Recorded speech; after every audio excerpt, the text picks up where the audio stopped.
anything better on a subject in which sir would be speaking on material science for present and future technology.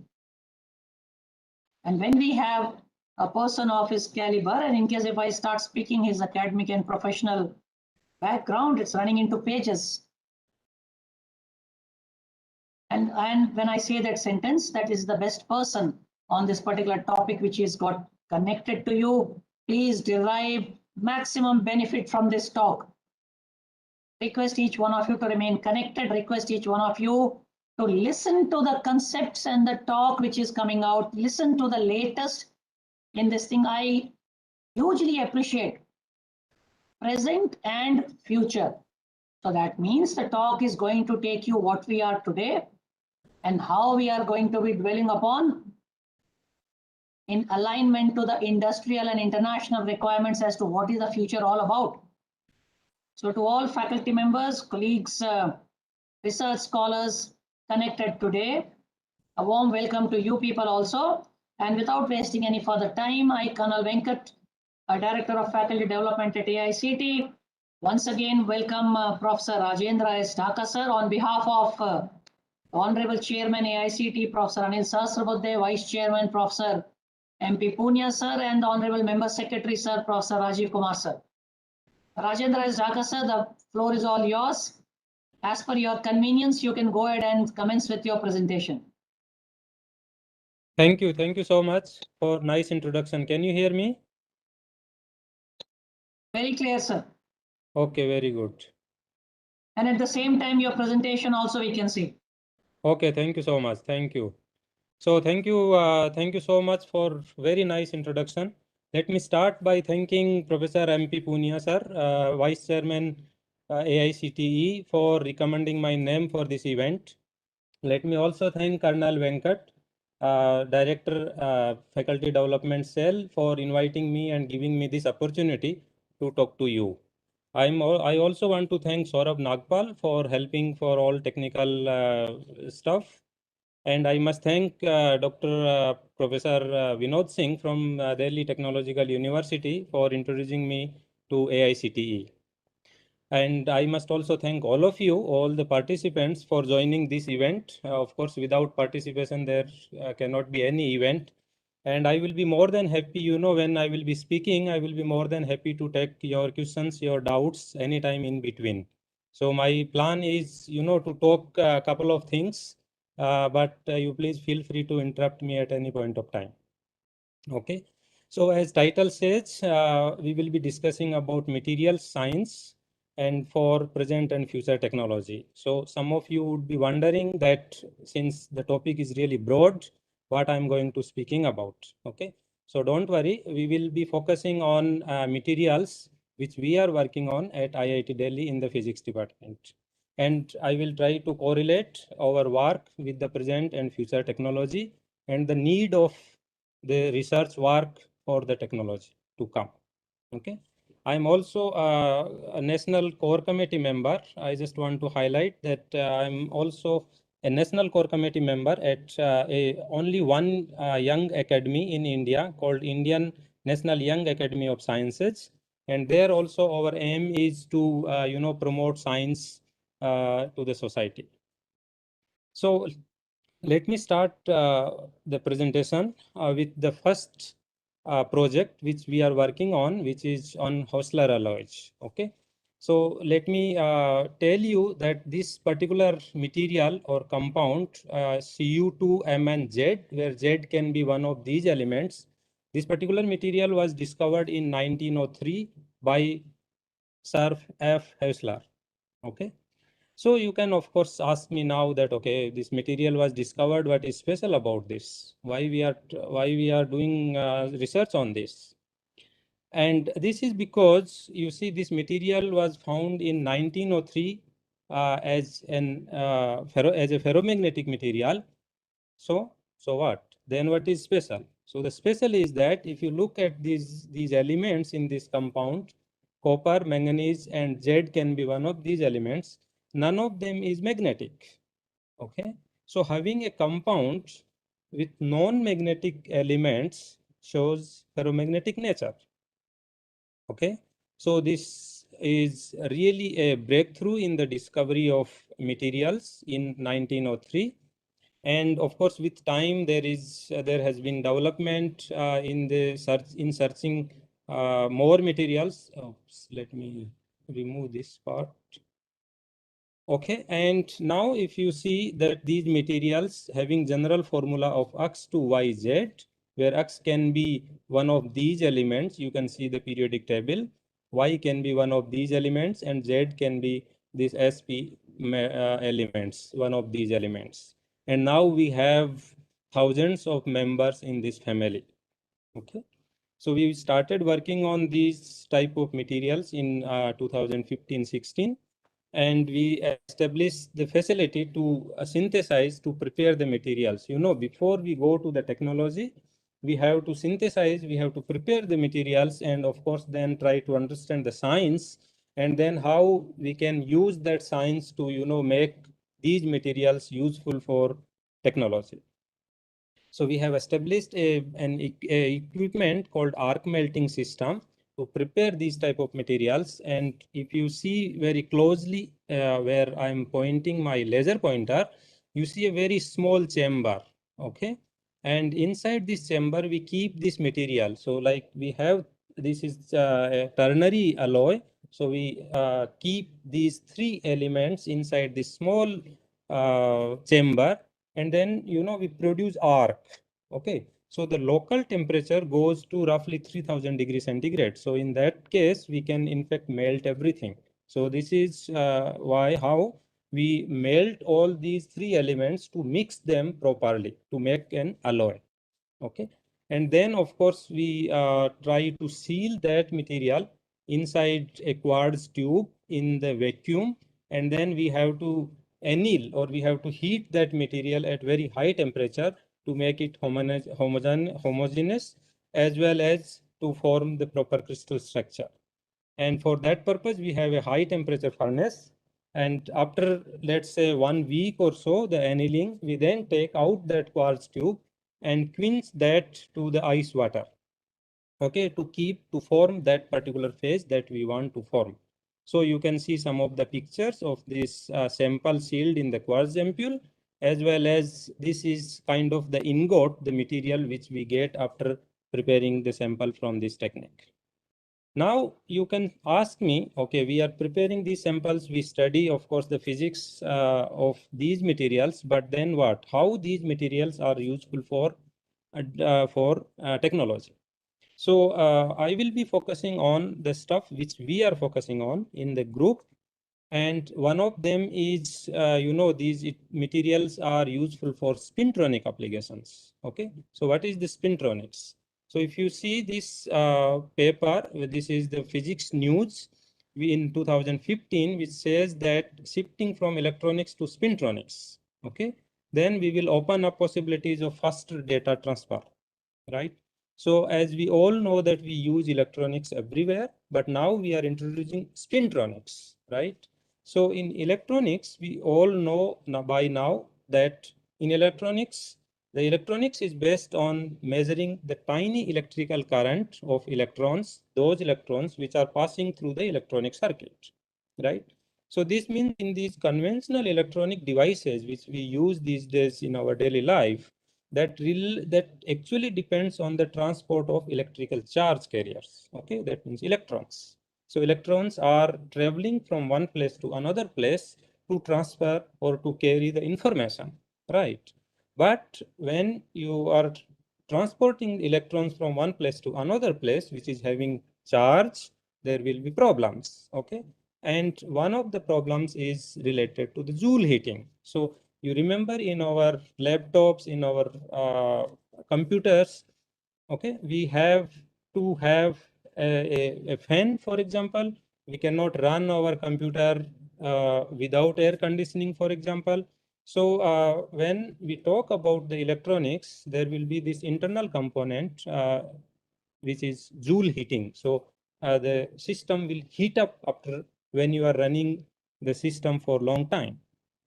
Okay, and the second is it will take a lot of time because you want to transport the electron from one place to another place, so that it will take time.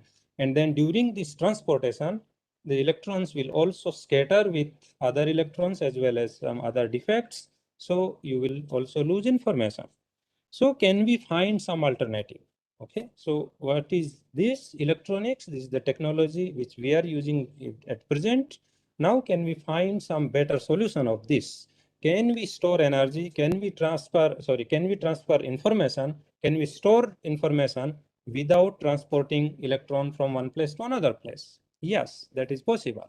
And that is possible only after the discovery of this giant magnetoresistance. For that discovery, these two great scientists got Nobel Prize in 2007. And this technology is based on the electron spin. So as we all know that electron has charge as well as spin. In electronics, we use electron charge to transfer or store the information. In spintronics, we use the spin of the electron, so the other quantity, other quantum mechanical wave number, the spin, to transfer or to store the information, right? And by using this spin, because now we are not moving electron, but in one end, you can say that, okay, spin is also associated with electron. So you can, to transfer the information, you need to, transport electron from one place to another place. But that is not the case because of the spin wave concept. Okay. So the spins, if you see this picture here, all these spins align in particular direction. This spin will give information to the neighbor, then this will give information to the neighbor, and like that. So there will be no physical movement of any electron. The spins will give information to neighboring spins, and then the information will be transferred from one place to another place. Okay. And this way, we can in fact increase the rate at which information could be read from these hard disk drives. Okay. So that means we will be able to replace all electric current based dynamic RAM that are present in our computers to the magnetic RAM. Okay. So that depends, will depend on the magnetic field. This is a magnetic RAM. Okay. And so this is the general introduction of spintronics, but now how these Hosler alloy materials are useful for spintronic applications. So in 1983, it was discovered in Hosler alloys the phenomena called half metallicity. Okay, so the half metallicity means if you look at this picture, this is the energy on the vertical scale. These are the density of states. So the density of states with spin up, density of states with spin down. So if you look at the Fermi level where this line is drawn, EF is marked, this is called the Fermi level. So at the Fermi level, the density of state is finite for spin up electrons, but there is no density of state of spin down electrons. Okay. So this phenomena is called half metallicity. So that means these electrons, the spin up electrons will be able to conduct but not spin down electrons because there are no spin down electrons at the Fermi level. Okay, so that means the conduction will be through only one spin channel. Okay, and theoretically it was shown in these materials that these materials will show 100% spin polarization at the Fermi level. Okay, because for spintronic devices you need to have 100% spin polarization. So that means you don't want any density of state at the Fermi level with other spin channel. Okay, and the spin polarization you can extract, you can find out by this formula where you can see the spin, the density of state with spin up, spin down, spin up, spin down. So spin up minus spin down divide by spin up plus spin down into 100. So that will give you the percentage of spin polarization. So theoretically, it was shown that these materials can show 100% spin polarization. Okay, so that means they are half metallic. These materials are ferromagnet, as I just said in the last slide. So perfect for spintronic applications. And the more important is that these materials show the Curie temperature, the temperature at which they go from paramagnetic to ferromagnetic. That transition temperature happens to be greater than room temperature because we want to operate these spintronic devices at room temperature. Okay, so there are many materials, they are very useful, but their TC is very low. So we cannot make use of those materials to make these spintronic devices which we want to operate at room temperature. Okay, and in these type of materials, the magnetic moment can also be tuned according to our requirement. So these materials are being potentially used or proposed to be used in spintronic applications. Okay. Now, the second important technology is the magnetic refrigeration technology, okay, where these materials are being considered recently very useful. What is magnetic refrigeration? Magnetic refrigeration technology is mainly based on the magnetocaloric effect. Okay, so this magnetocaloric effect is this intrinsic property of magnetic materials, and this is at or close to the ordering temperature. Okay, so when you talk about ferromagnetic materials, this ordering temperature is called the Curie temperature. So the temperature at which material goes from paramagnetic to ferromagnetic. And these type of materials, this magnetocaloric effect is basically the phenomena in which this material heats up or cools down due to application or removal of the magnetic field. So it's beautiful. If we apply magnetic field or if we remove magnetic field, if we can heat the system or if we cool the system, that's what we want. Okay, and the efficiency of that will depend on the field induced change in the entropy. So this is very important parameter for high efficiency magnetic refrigeration. So in this plot, I'm showing this parameter here, delta S. This is the change in the entropy as a function of temperature. There have been many materials very useful for magnetic refrigeration applications, but mostly these compounds, these materials are having rare earth elements. Okay, so you can see here, for example, there are many materials, very high delta S, so high change in entropy. You can see the numbers 30, 20, and so on. But the problem is that these materials are containing rare earth elements. You can see lanthanum, gadolinium, and like that. And as we know that rare earth elements are very expensive and we want to go away from the rare earth elements. So these Hosler alloys are proposed recently to be a potential candidate for magnetic refrigeration applications, and we recently studied for that aspect. This change in entropy, we simply can find out by using the Maxwell's equation, and then this delta Sm can be extracted by this equation by doing the magnetization measurements at a function as a function of field at different temperatures across the transition temperature. All right. So these Hosler alloys, they are showing relatively large entropy change, I would say. So you can see here, this is also showing the Hosler alloy region. The beauty of this is that the transition temperature is close to room temperature, and that's what we want.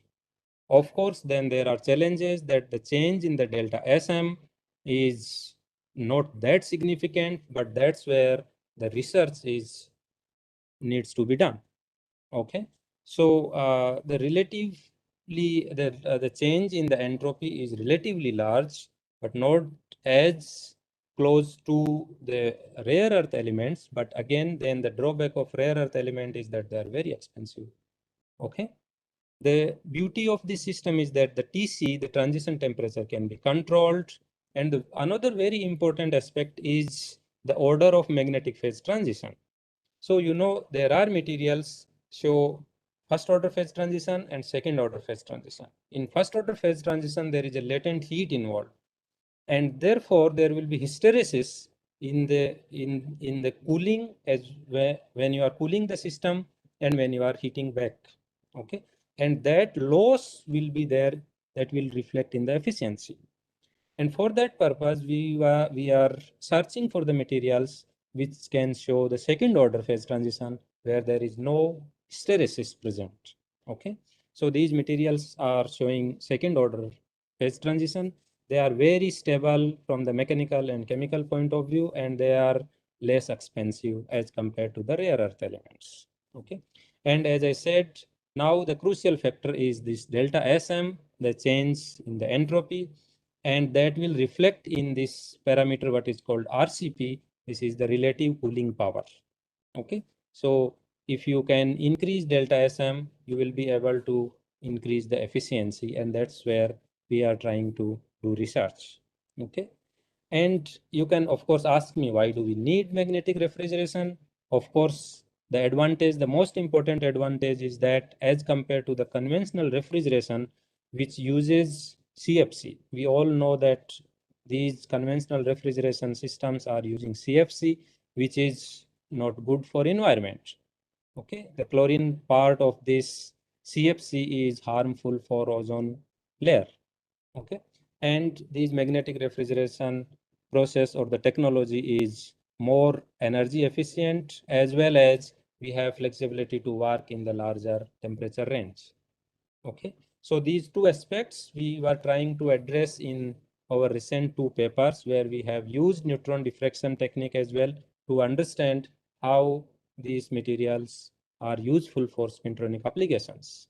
And let me mention and let me emphasize here that though theoretically these materials have been predicted to show 100% spin polarization, but to achieve 100% spin polarization experimentally is a real challenge, where mostly the defects are actually destroying the spin polarization. And for that purpose, we try to address that aspect by using the neutron diffraction technique.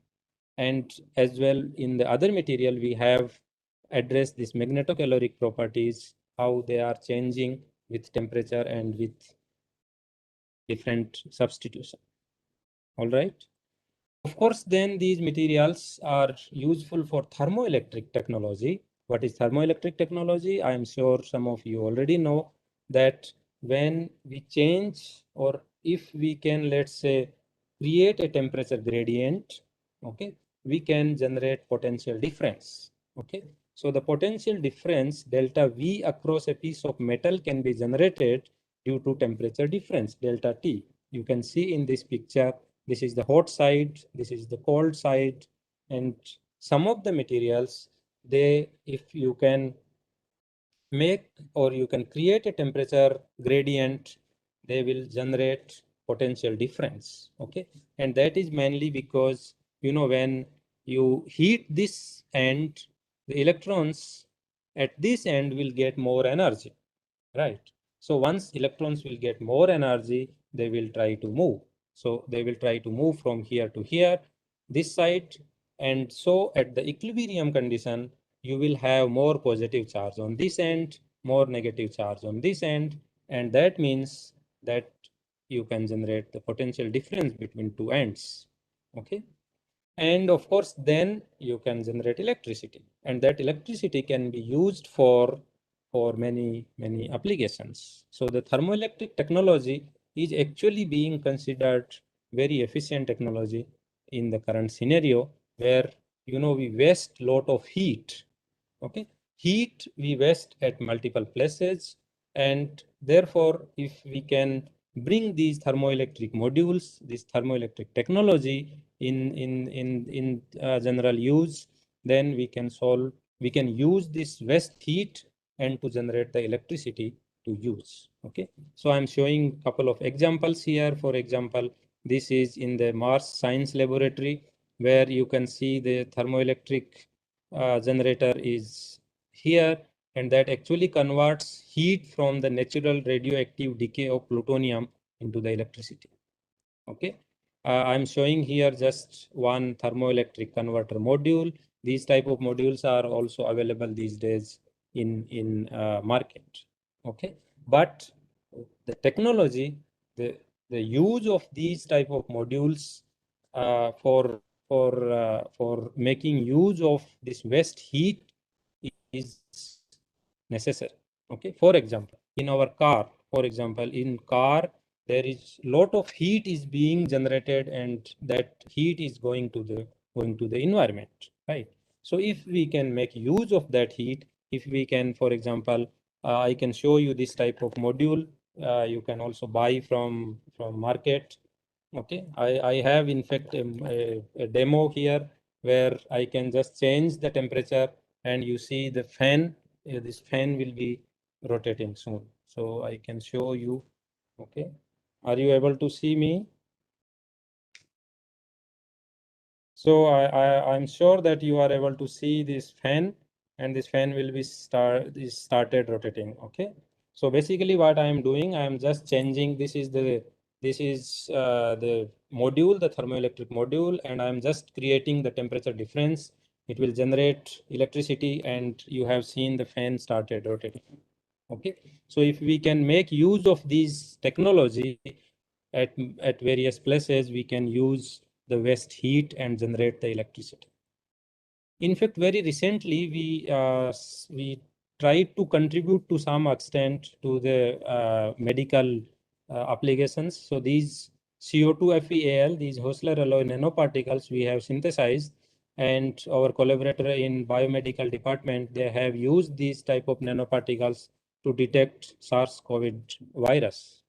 Okay, though we are not expert in this, but we have synthesized these nanoparticles, and these magnetic nanoparticles are very useful for biomedical applications. Very recently, these materials are being considered in catalysis applications. So if you see, this paper was in 2018, where they said this catalysis to enable Hosler alloys a new potential for old materials. Okay, so there are various applications of these materials which will be used in future technology as well. Now the second project on which we are working is on complex oxides, where we focus both on bulk as well as thin films. And for that purpose, to grow thin films, we have a pulse laser deposition in our group, where you can see a pulse laser here, a ultra high vacuum chamber here, and we keep the material inside this vacuum chamber which we want to deposit on. Okay, so the inside view, if you see, you will see kind of a target here on which we bombard a focused laser beam. So the laser comes out from here, goes up to here, then goes here, and then come to the chamber, come inside the chamber, and it will focus on this target material. And once you have focused laser beam on the target, it will ablate the material, and the plume will be formed, and this plume will go and deposit on the substrate on which we want to deposit this film, right? But now, of course, you can ask what is the technology here. Okay, so let me tell you first from the physics point of view that there was this discovery in 2004 or 2006. Around that time, it was found that you take two materials. Okay, both are insulator. Okay, so when I say insulator, that means their band gap is roughly 3-4 electron volt, right? So in that case, then you bring these two materials close to each other. Okay, so you basically deposit one oxide material on the other oxide material, and what was discovered? It discovered that the interface, okay, where both these materials are touching to each other, interface becomes superconductor. Okay, I'm sure that superconductivity. I will be discussing in next slide. So how come if we bring two insulating materials close to each other and the interface becomes superconductor? Okay, so this people are still trying to understand this. Okay, the mechanism, what is happening at the interface. So the interface physics is very interesting. Interface phenomena are very interesting. And of course, as we all know, that the thin film technology is being used already widely. Okay, we have, let's say, coating at various on various films or various substrates, like coating on the car windows, coating on our solar cells, and so many things. So the thin film technology is already being used. Okay, very recently we started collaborating with chemical engineering department at IIT Delhi on this project, where we are actually trying to focus on solid oxide fuel cell. Okay, though we are not yet expert on this, but we are collaborating to build high quality SOFC modules, solid oxide fuel cell. And of course, the advantage of solid oxide fuel cell is that it takes CO2 from the environment, which of course we don't want CO2 in the environment. So it takes CO2 from the environment, we can convert to CO, and that can be used in SOFC to generate electricity. Okay, so for that future technology, we are trying to make high quality SOFC modules.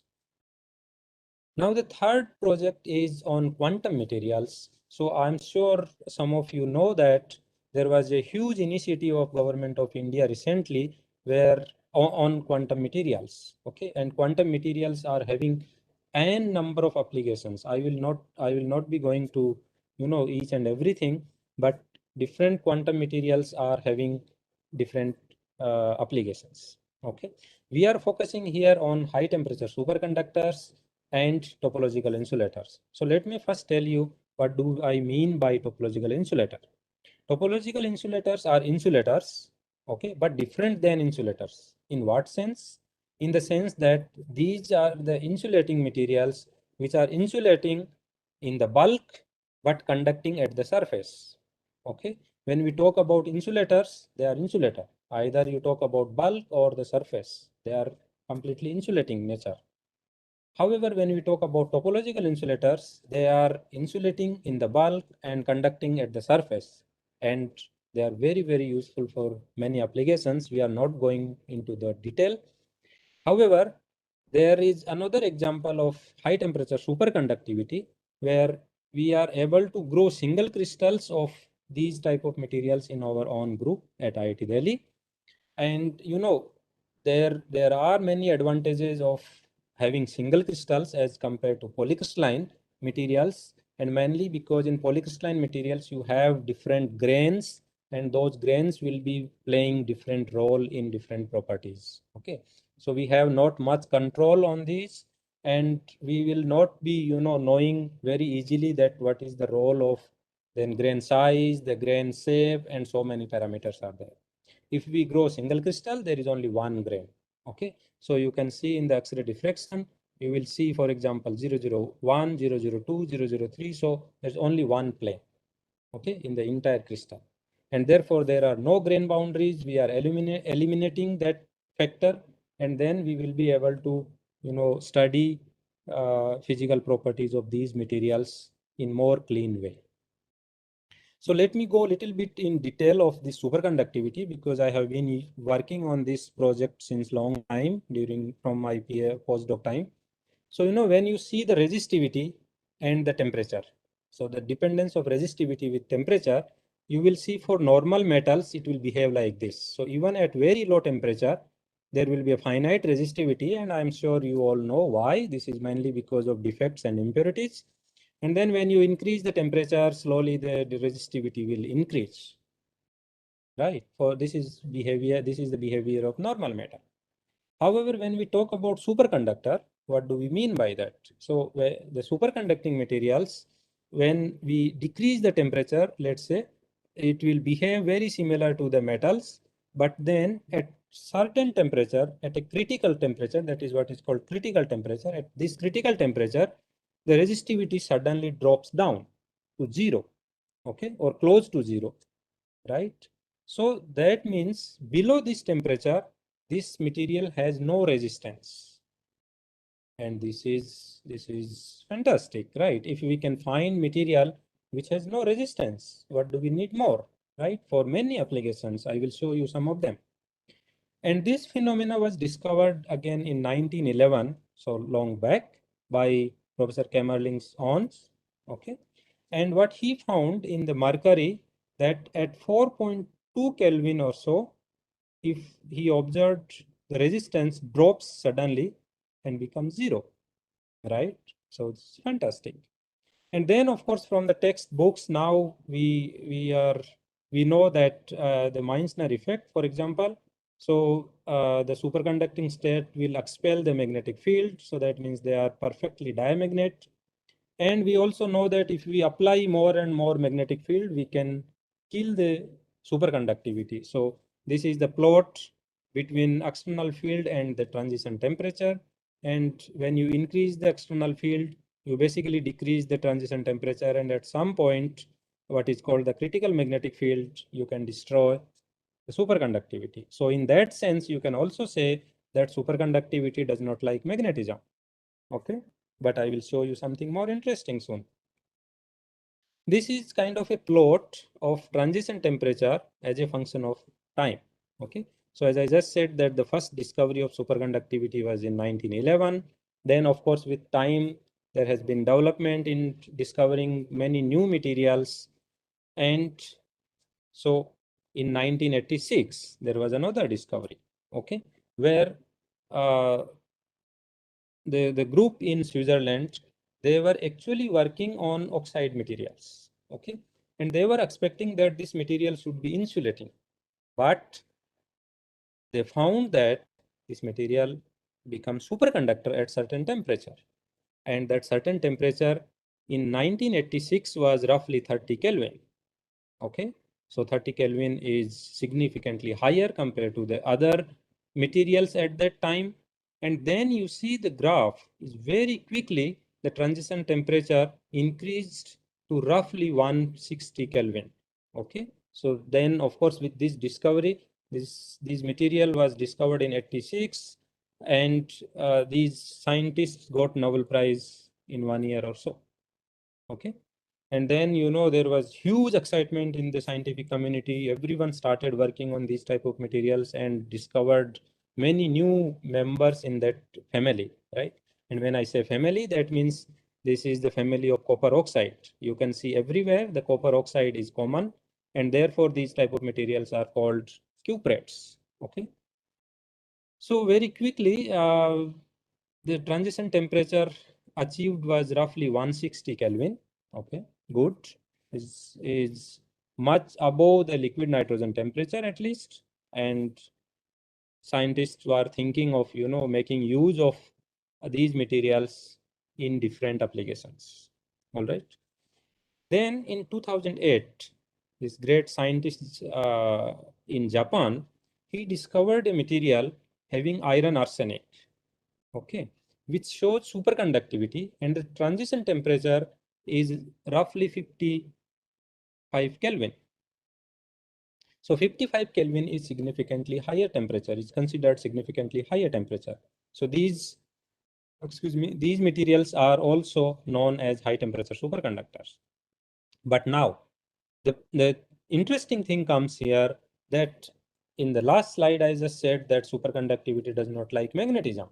But now I'm saying that a material having iron in it, which we know that it is magnetic and showing superconductivity. So this was really fantastic discovery. And in 2008, 2010, that was the time when so many groups started working on this material. Of course, still many groups are working on this material.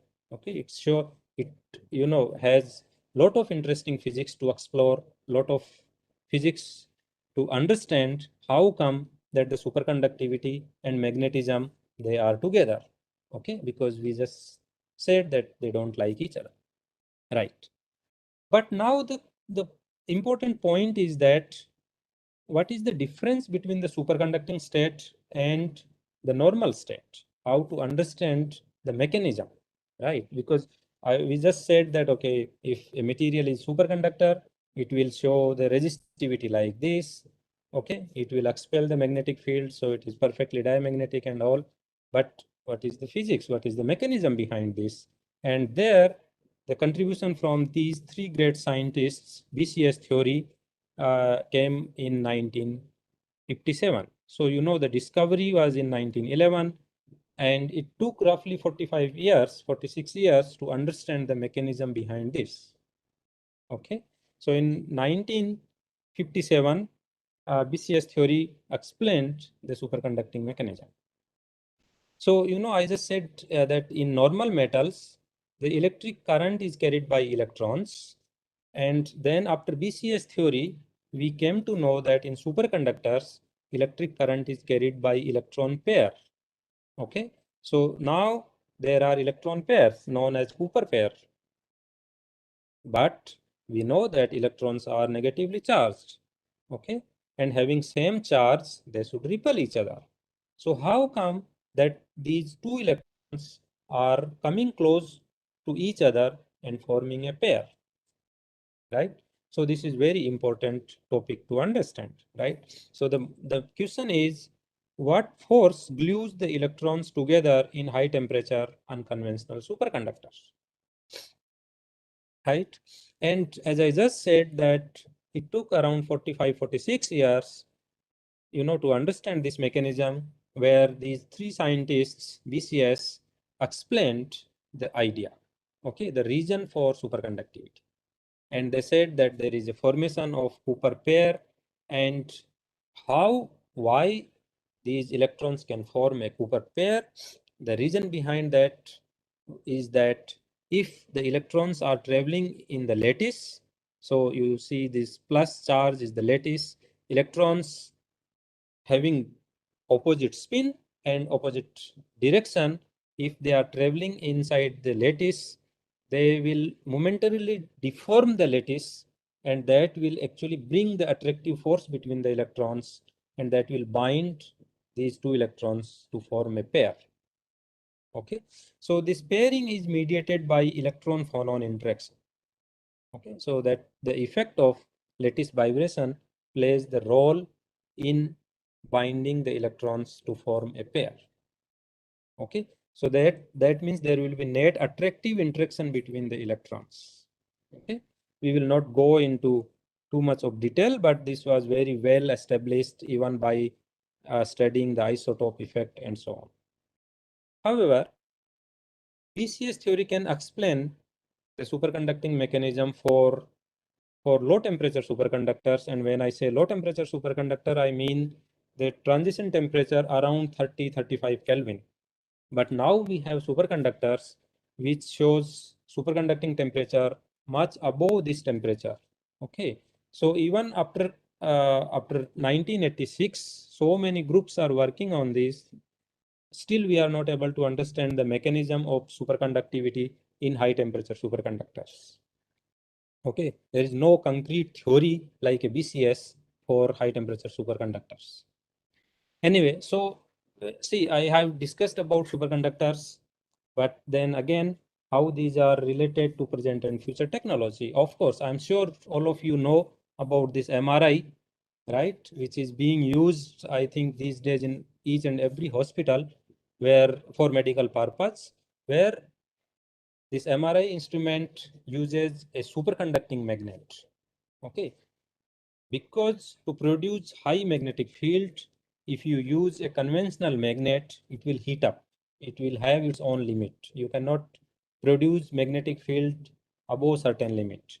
And for this purpose, for MRI purpose, you need very high magnetic field in critical cases. And therefore, all these MRI machines, they use superconducting magnet. Okay, so superconducting magnet, so that means this magnet is made of superconducting material. You bring down the temperature to bring that material in superconducting state, and then you can apply current as much as possible because there is no resistance, there will be no heat up. Okay, and you will be able to produce large magnetic field, right? It is being used in Large Hadron Collider at CERN, where there is a ring of roughly 24-27 kilometer, where there are superconducting magnets being used to accelerate the particles. Okay, so I'm sure all of you are aware of this LHC at CERN. The important point for us, like for the common society, is that when we bring the electricity from the power station to our home, okay, we use these wires, right? And these wires are having resistance. So lot of power, lot of electricity is being, consumed by these wires. Okay, so if let's say I send 100 megawatt, I will probably get maybe 60 megawatt at my home, right? So there is lot of loss of energy in this transportation, loss of electricity in the transportation. So can we think of making these wires of superconducting element, right? Superconducting material. That means if we can make that, and in fact it was demonstrated, this is probably the picture from US, it was demonstrated in few countries, of course not at large scale, because these materials are low temperature superconductors, and that means to bring them in superconducting state, you have to decrease the temperature. So that means you have to use either liquid nitrogen or liquid helium, right? And liquid helium, of course, is very expensive, as we know that the helium contained in the environment, and then you use that helium gas to liquefy it to lower the temperature. But if we can let's say find a material which shows superconductivity at room temperature. So that is what actually the goal of scientific community, that if we can find a material which has superconducting state at room temperature, well and good, we can replace all the wires, okay, in future, and we can transport the energy, whatever amount of energy, electricity we are sending from the power station, will get at our home, right? What would be more beautiful than this for our common society, right? And the second, another important point here is the transport of human being, right? So when, let's say, we are traveling from one end to the another end in India, and if we are traveling by train, it takes, like days. Okay, if I'm going from Delhi to Bangalore by train, it will take probably 3 days or 2, 3 days, right? So can we make high speed trains, right? And this is one of the examples of the train made on the superconducting principle. Okay, so this is the picture of maglev train. Okay, I will show you the demonstration in the next slide, where you can see the speed of this train is close to 500 kilometer per hour. Okay, so if we can have a train with 500 kilometers per hour speed, wow, that would be fantastic. Right. So as we know that roughly the speed of the airplane, right? The airplane speed is, let's say, roughly 900 to 1,000 kilometers per hour. If you does not fuel, which will operate on the principle of superconductivity, right? We will be able to use this train as like our airplanes. So I'm just showing you this video. Let me see if I can.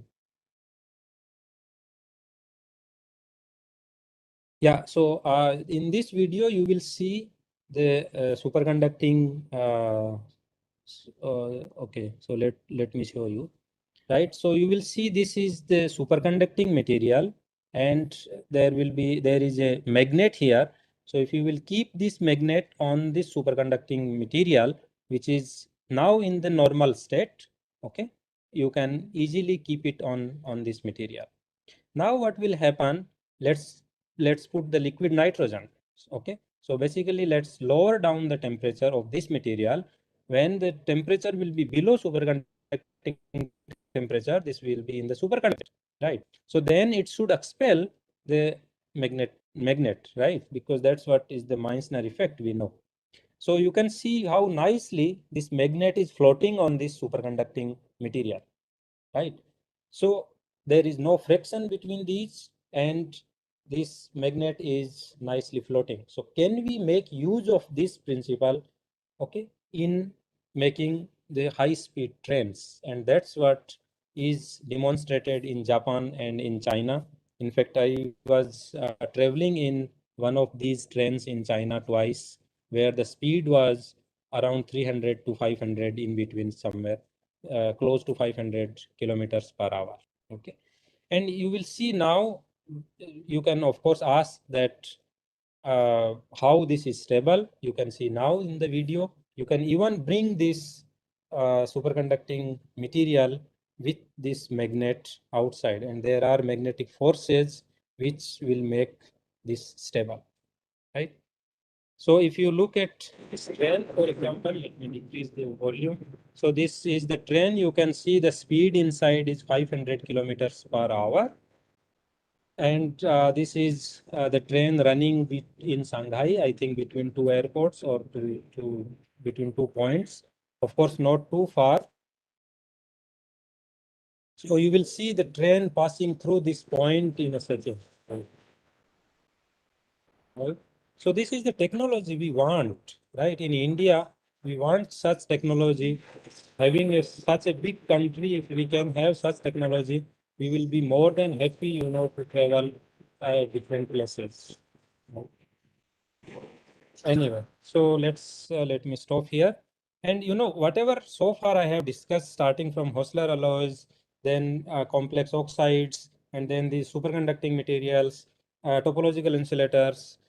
What is the important factor here is that in so many these interesting properties, the electrons which are sitting close to the Fermi level. So I'm sure all of you know electronic configuration, and the Fermi level is for metals is called the highest occupied level. And the electrons sitting close to the Fermi level, they are actually playing the crucial role for all such interesting properties, interesting discoveries. Okay. So far I was talking mostly about electrons, the behavior of electrons. Now I will come to the last project. I don't know how much time I have. Let me see. Okay. So I will take another 10-15 minutes to discuss with you about our very recent and new project. Okay. So before 2017 or so, I was mostly doing, physics aspects roaming around the electrons. Then we thought, okay, can we do something? These materials, of course, whatever we are studying, these materials are having so many applications, very useful for technology. But whether we are able to make such devices, we are not able to make devices. So where can we make device and demonstrate? So therefore, we started in 2017 a new project on sodium-ion batteries. Okay, and recently we have set up a couple of facilities in our own group to, build these cells, these batteries, and test their performance. Okay, and we were very happy to hear the Nobel Prize in chemistry in 2019, which was given to these three great scientists on the development of lithium-ion batteries, right? Which, as we all know, that we are using everywhere these days. And you will be, surprised, and it is very interesting to know that this Professor Goodenough, okay, he got the Nobel Prize when he was 98, 97 years. Okay, so you can see his date of birth is 1922. So he is now 99 plus, and it is very, very, encouraging to all of us that he is still working at the university. Okay. Anyway, so I think I will skip some of the slides because in few slides what I wanted to emphasize is that the main source of energy, okay, still we have fossil fuel, okay, and in by 2035, around 80% share will be from this fossil fuel. So including the oil, natural gas, and coal, right? And that, of course, is not good because extensive use of such fuels is the main reason for global warming, right? Because they emit a lot of carbon dioxide and harmful gases, right? If you look at this plot, how the use of these type of fuels is increasing with time. So it's 2019. You compare even with 2000, in last 20 years or so, there is huge increment. Okay. So this energy crisis and the greenhouse effects, okay, these are the serious issues worldwide. Okay. And actually increasing significantly with time, right? And the fundamental reason for this greenhouse effect is the emission of these harmful gases, and they are being emitted by burning these fuels, okay? Or for so many things like for electricity, for heat, for transportation, everywhere we are using such fuels. So it is very important, to develop and utilize renewable energy sources, okay? And in fact, there has been significant improvement in recent past on solar cell and wind energy power sources. Okay. If you look at, let's say that this plot, this is for European, and you can see this plot is between 2010 and 2020. There's a significant increase in the renewable sources. is a significant increase in the wind and solar power generation, right? So they are able to, decrease the use of these fuels and coals, right? If you look at the Indian scenario, it is still, this is the picture of 2019. You can see still that these fuels and the coal is still 70-80%. Okay, so we have to seriously think about this, right? Also, more than this, if you look at this, we have to discuss more in the Indian context. You see this oil in India with the time. So we are talking about 2020 here. So the oil production and the oil consumption. So this is the oil production in India. This is the oil consumption. Okay, so you can see the large difference. So that is the need now we have to fulfill by importing the oil. So we are dependent on other countries. Likewise, also the gas, the import need is increasing significantly with the time, right? At the same time, if you look at the development in the renewable energy, the wind power installed in India, it is also increasing with time.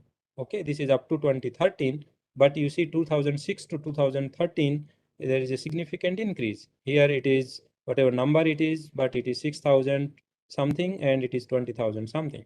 So even more than 3 times, right? And therefore, the price also is decreasing for photovoltaic cells with the development of technology. And these days, even the price for photovoltaic cell is very minimal. Okay. But the problem here is that normal operation of all the devices require continuous source of electricity.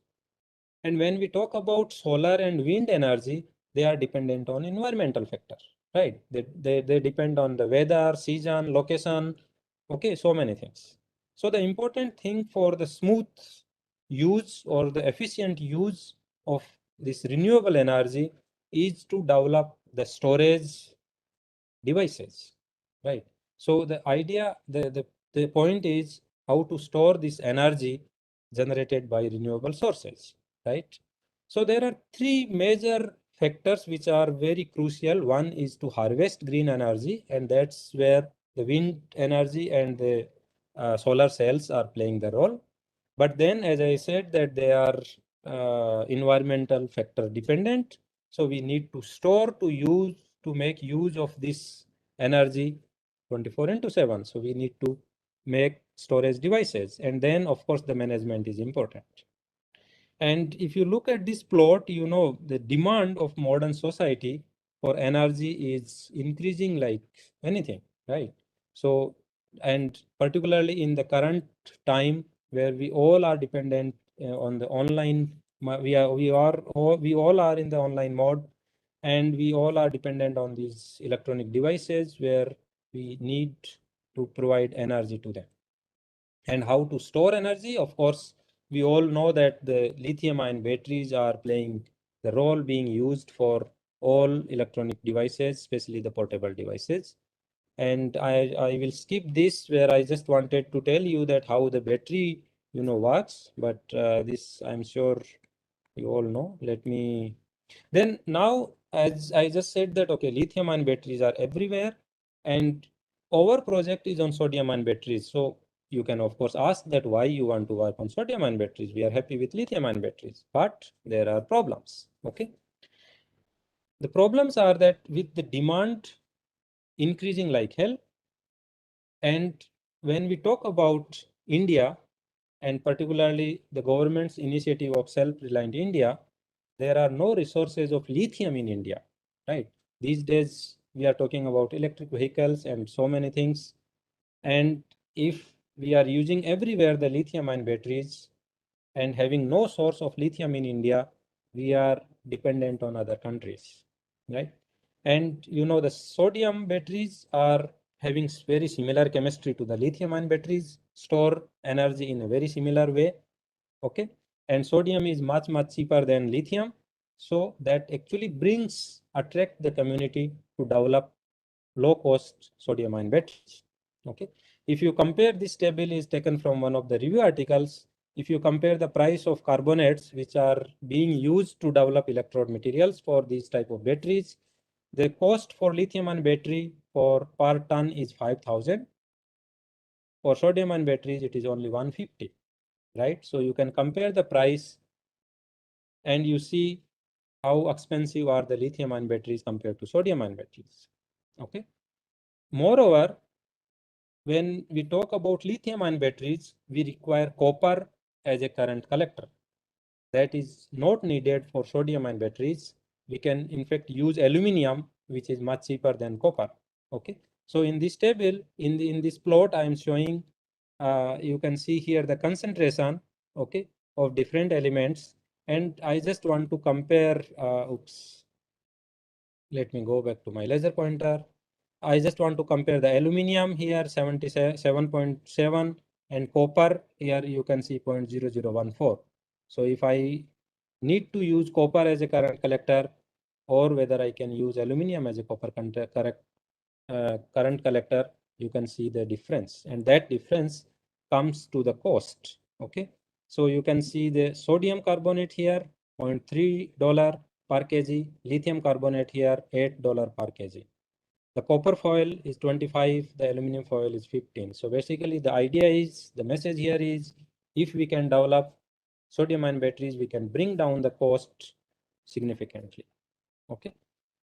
And of course, then at IIT Delhi, we started this project recently, and we are actually trying to develop electrode materials. So both cathode as well as anode materials for sodium-ion batteries. And our target is, to increase the energy density. These are the parameters where we have to focus on when we are developing some new technology. And the one of the factors is the energy density. Then we also want to have fast charging. Then we have to have high power density so that the life is long, and cost effective is the important component, and of course the safety and environment, right? So if we can, increase the sodium storage performance to change the phase from sad phase to the happy phase, we will be happy. Okay. But of course, that is not that easy. There are so many challenges, and the challenge comes as the sodium ion is bigger than lithium ion. Okay, so when you are charging the battery, when you are discharging the battery, the diffusion of sodium is not as smooth as the lithium. Okay, so that will actually slow down the diffusion, and therefore the capacity and all challenges. Okay, so I will actually stop this. And therefore there is a need to develop electrode materials, right, to make the diffusion of sodium as smooth as the lithium. And that's where we are trying to develop we are synthesizing new materials and testing their electrochemical performance for sodium ion batteries. Okay. Let me see here. So basically as I said, that we synthesize the materials, then we fabricate coin cells, then we test the electrochemical performance in our own group here. And you can see, to fabricate the coin cell, there are various steps involved. Okay. And in the laboratory scale, we use sodium disc as one counter electrode. Then we have to prepare electrolyte. We have to then fabricate coin cell. Then we have to perform the electrochemical testing. And you can see in this picture, these are the pictures of sodium foil. Okay, so the sodium, when you are dealing with the sodium, you have to be very careful. You need to, work in the inert environment. And that is why you can see we use this in the globe box. Okay, I will show you some of this. Then, of course, we have different steps to prepare these electrodes. I will not go into the detail. Let me skip this. We prepare then electrolyte. Then we basically inside this globe box where we have inert environment, where our oxygen and water content is less than 0.1 ppm. We actually fabricate these coin cells. You can see this assembled cell. I can also show you here if you can see my cell here. So these are the coin cells we assemble ourselves, and then by using the battery cycler, we test the electrochemical performance. Okay. This also I will try to skip. This is my last slide, where I just want to show you our very recent results on sodium-ion batteries. These are still unpublished. So you can see we have to test the electrochemical performance. We have to test the capacity of this material. Okay, and therefore you can see in this plot we have measured the charge discharge profiles between 3 volt and 4.4 volt. Okay, so you can see these are the profile, the charge discharge profiles. This is the discharge, this is the charge, and we have done at different current rate. So when I say current rate means how fast I can charge discharge my cell. Okay, so when I say 1C, that means I can make one charge discharge cycle in 1 hour. Okay, so you can imagine now this number with respect to other numbers. Okay, and we need to also test the rate capability. So rate capability, what do I mean by that?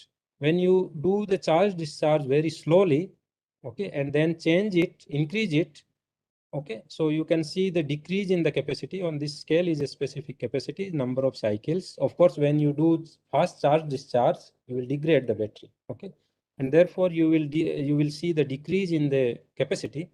But the rate capability means when you go back to the slow charge discharge, whether you will be able to gain the energy back to what was before. And that is what is the rate capability. And you see the very good rate capability of this electrode. Then we have to then do long cycling, to see the cycle life, right? Because we want our battery to, survive for many years. And if we, let's say, assume that I will do one charge discharge cycle per day, then if we can, test for 10,000 cycles or even 1,000 cycles means the battery is good for 3 years, right? So here in this plot, I am showing again the specific capacity with number of cycles. And you can see, you can focus on this blue curve where we have used 0.5 C current rate. So it's relatively fast charging as compared to 0.1 C here. And you can see there is very small decrease in the capacity up to 500 cycles. Okay, so you can see here 80% retention of its original capacity up to 500 cycles. So the point here I'm showing these results is just to convince you that we need to test these batteries thoroughly from different point of views, that we want the long life and we want the higher energy density. And when I talk about energy density, I have to consider the specific capacity as well as the voltage. Okay, so when you multiply this specific capacity to the voltage will give you the energy density. So these are the things which we are doing on different materials for developing technology for future. Okay. With this, I will stop by saying that we are also part of a new center of excellence that was established by DST Government of India in 2019. And also we are having industry partner Hero Electric, where we are trying to collaborate to make device for electric vehicles, for example. So with this, I would like to thank all of you for listening me with patience, and I will be more than happy to discuss your doubts, your questions. Thank you.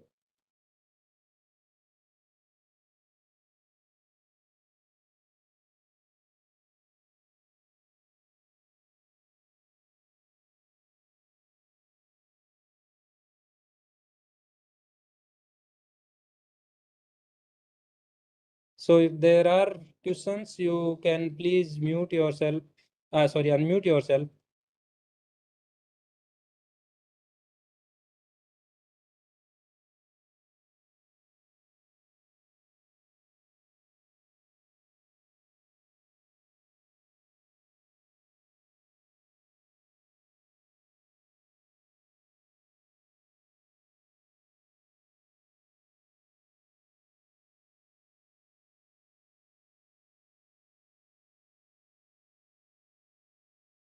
So there are so many messages in the chat box, so I'm not able to read your questions, but I can unmute you if you are not able to unmute yourself.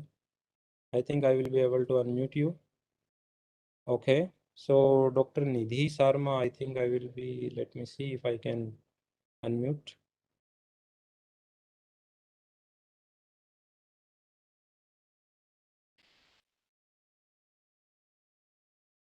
No. So I would request AICTE to unmute participants.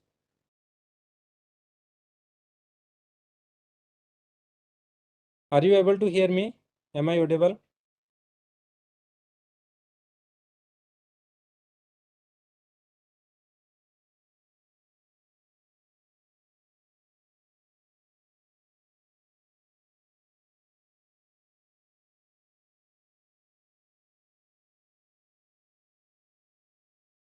Okay. So I'm not able to unmute anyone.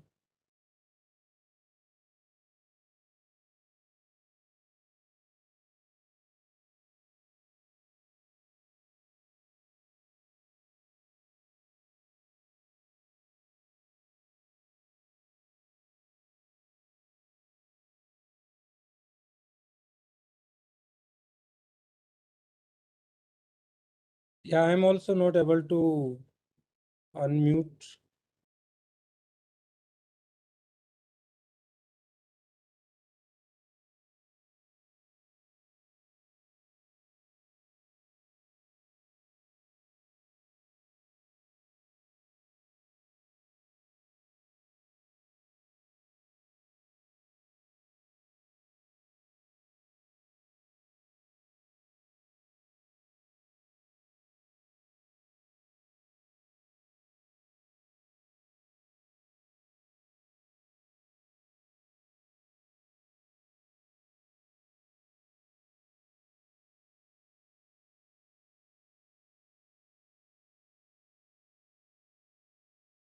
Okay, anyone from AICTE? Can you hear me?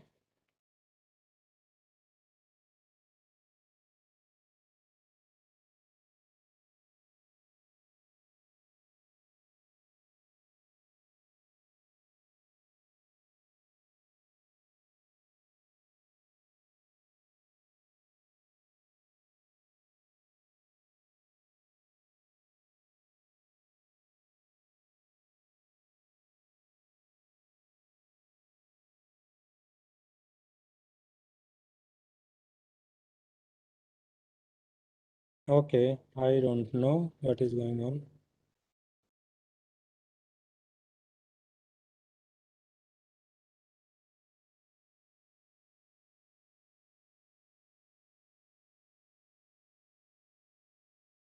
So if someone is asking size of the battery, yes, sodium ion batteries will be much bigger to have the same energy density.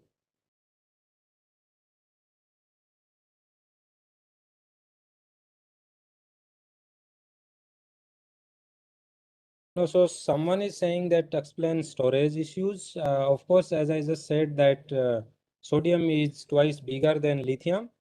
So when we are charging and discharging, the sodium ion has to, diffuse through the electrolyte to the another electrode. Okay.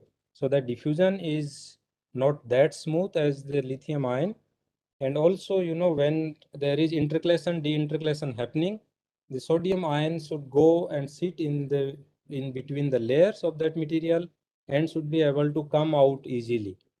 Okay, so if you have ion which is twice bigger, then there will be problems. So we are trying to, develop electrode materials which are having significantly larger interlayer distance so that can accommodate sodium ion in easy way.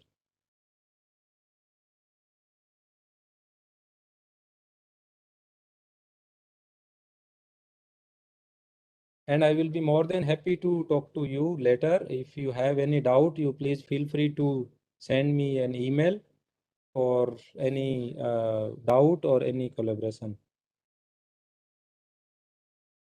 How about potassium ion battery? Yes, we have not started working on potassium-ion batteries so far, but there are groups in Europe working on potassium-ion batteries. Again, there are some advantages, some disadvantages. So yeah.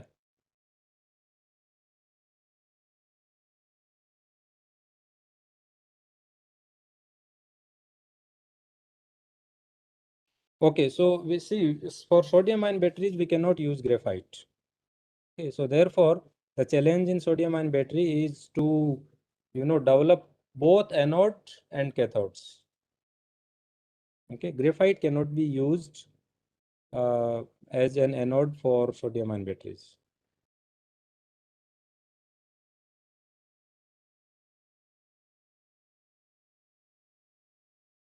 So I'm not sure whether someone from AICT is able to hear me.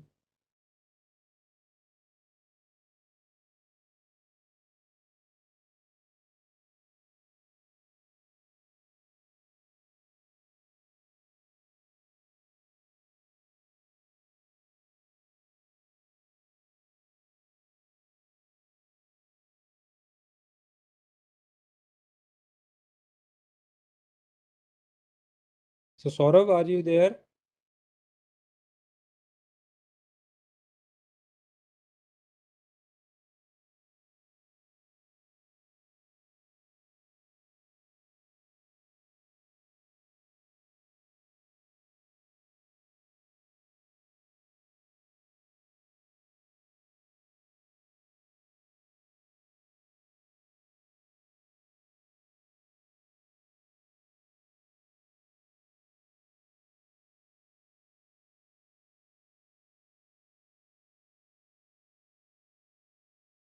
Okay, so someone is saying, is there any other method to prepare oscillar alloys? Of course, if you want to prepare nanoparticles, there are other methods, chemical methods. But if you want to prepare bulk material, so far the arc melting is the method which we have to use. Because there are three elements and we have to mix them properly to have an alloy.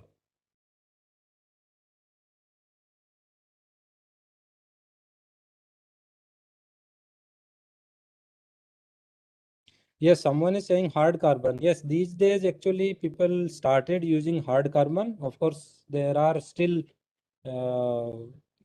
people are still testing this, but hard carbon is the possibility to use as an anode for sodium-ion batteries. Some examples of high temperature superconductors, of course, there are so many. I showed you in that slide. So iron-based superconductors, barium, iron to arsenic 2, and when you dope cobalt, when you dope potassium, when you dope sodium, these materials are showing superconducting state. The high temperature superconductors having copper oxide, there are so many as I showed you in that slide. But still the highest TC is close to 160 Kelvin. So we are still far away from the room temperature superconductors.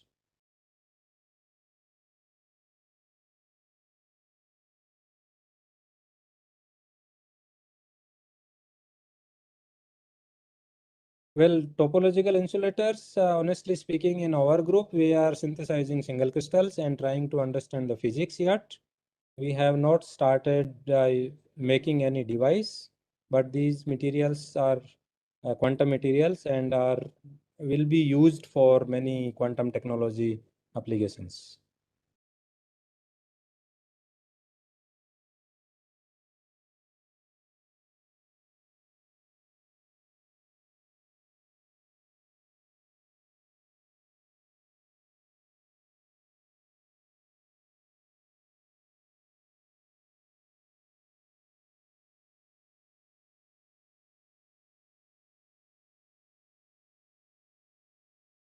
See, if any of you are interested, there are schemes of IIT Delhi where we invite faculty colleagues from different engineering colleges during the summer for 2 months and work in our laboratories. So if you are interested, you can apply through that scheme. Of course, you can contact me and we can discuss more if someone is interested.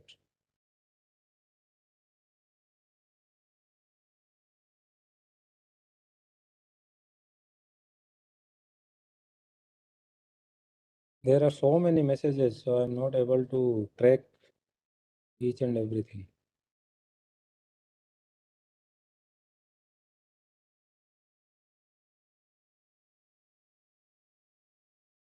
Well, thermal storage materials, I am not aware of. I mean, I'm not expert.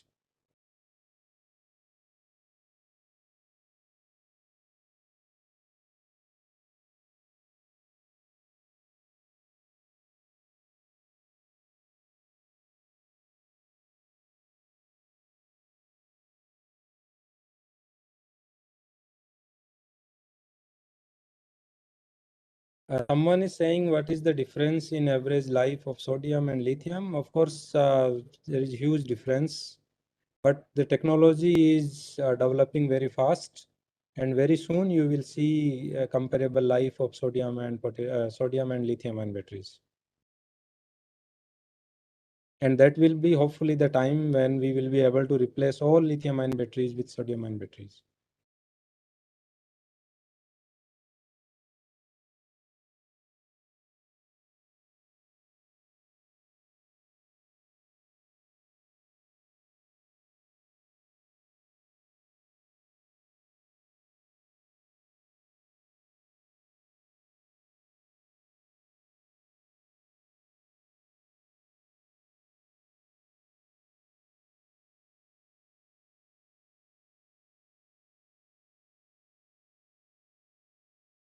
I don't know why I'm not able to unmute participants.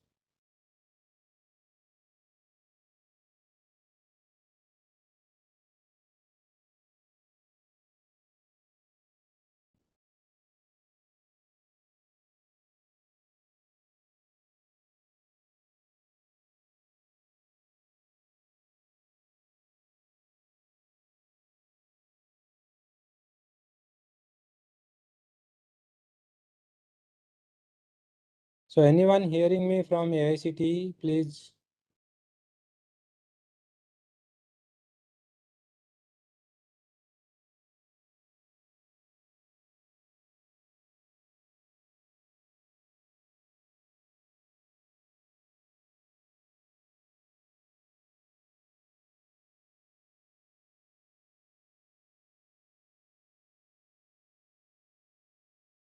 So, I skipped few things in sodium-ion batteries. For example, we use a cathode, which is oxide material. Then we use a separator, which is normally a polymer. And we use anode, which for laboratory test, we use sodium disc.